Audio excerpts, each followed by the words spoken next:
ki yaşayırıq biz bir-birimizdən uzaqlarda. Eşq yükünü gizli daşıyırıq biz, adımız dillərdə, dodaqlarda.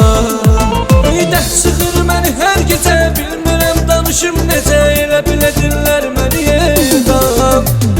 Yada salıb ötən illəri, töküb önümə şəkilləri, qucaqlayıb deyiləm hər axşam.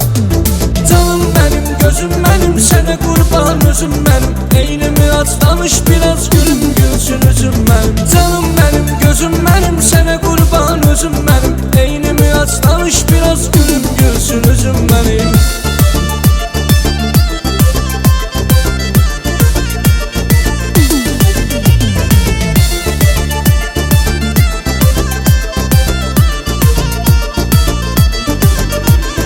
Üzünü görmürəm neçə müddətdir, həsrətin salıb məni pislərdən. Axı bu nə talihdir, nə qismətdir, gözlərim gəzir səni hər yerdən. Çox sıxır bu şəhər məni, hər axşam hər səhər məni, burada ölüb dirilirəm hər gün.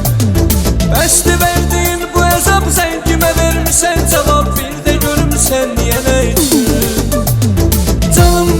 Gözüm mənim, sənə qurban özüm mənim, eynimi aç danış biraz gülüm gülsün üzüm mənim. Canım mənim, gözüm mənim, sənə qurban özüm mənim, eynimi aç danış biraz gülüm gülsün üzüm mənim.